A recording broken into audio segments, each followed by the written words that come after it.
उत्पत्ति अध्याय 49। याकूब की भविष्यवाणी।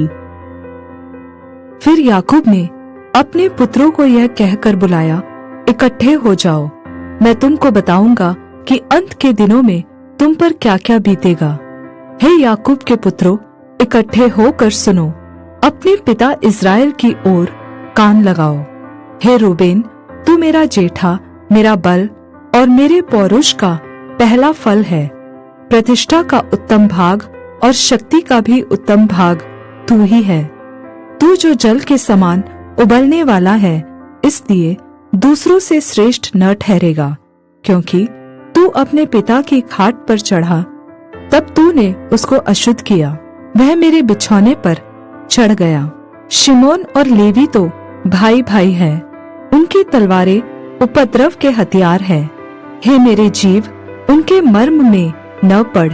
हे मेरी महिमा, उनकी सभा में मत मिल, क्योंकि उन्होंने कोप से मनुष्यों को घात किया और अपनी ही इच्छा पर चलकर बैलों को पंगु बनाया। धिक्कार उनके कोप को जो प्रचंड था और उनके रोष को जो निर्दय था। मैं उन्हें याकूब में अलग अलग और इस्राएल में तितर बितर कर दूंगा। हे यहूदा, तेरे भाई तेरा धन्यवाद करेंगे। तेरा हाथ तेरे शत्रुओं की गर्दन पर पड़ेगा। तेरे पिता के पुत्र तुझे दंडवत करेंगे। यहूदा सिंह का बच्चा है। हे मेरे पुत्र, तू अहेर करके गुफा में गया है।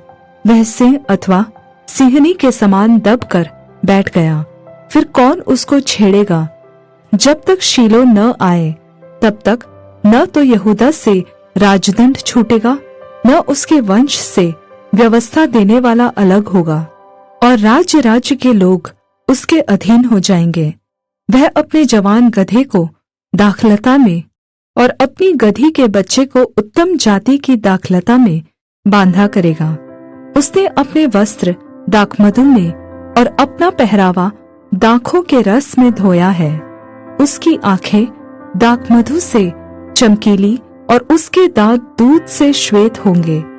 जबूलून समुद्र तट पर निवास करेगा। वह जहाजों के लिए बंदरगाह का काम देगा और उसका परला भाग सीदोन के निकट पहुंचेगा। इस्साकार एक बड़ा और बलवंत गधा है, जो पशुओं के बाड़ों के बीच में दबका रहता है। उसने एक विश्राम स्थान देखकर कि अच्छा है और एक देश की मनोहर है, अपने कंधे को बोझ उठाने के लिए झुकाया और बेगारी में दास का सा काम करने लगा।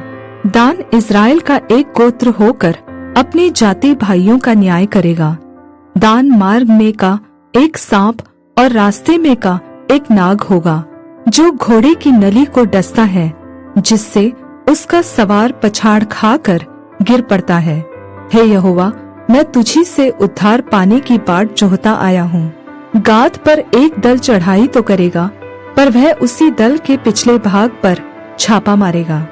आशेर से जो अन्न उत्पन्न होगा वह उत्तम होगा, और वह राजा के योग्य स्वादिष्ट भोजन दिया करेगा।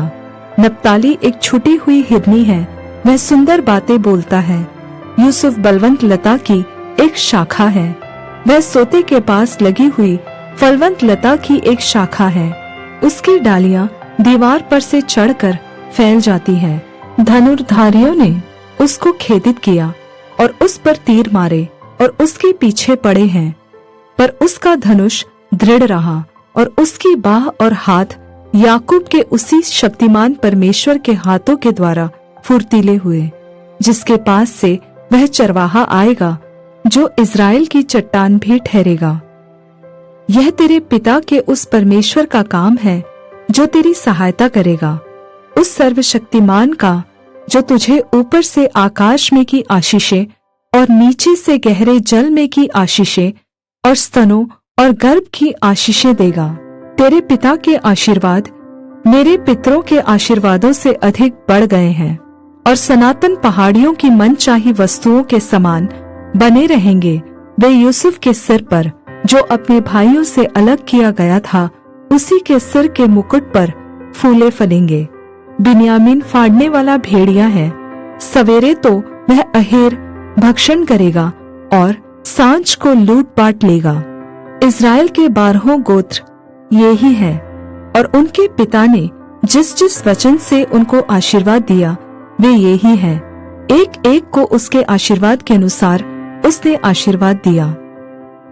याकूब को मिट्टी देने संबंधी आज्ञा। तब उसने यह कहकर उनको आज्ञा दी, मैं अपने लोगों के साथ मिलने पर हूँ, इसलिए मुझे हित्ती एप्रोन की भूमि वाली गुफा में मेरे बाप दादों के साथ मिट्टी देना, अर्थात उसी गुफा में जो कनान देश में ममरे के सामने वाली मकपेला की भूमि में है। उस भूमि को अब्राहम ने हित्ती एप्रोन के हाथ से इसलिए मोल लिया था कि वह कब्रिस्तान के लिए उसकी निज भूमि हो।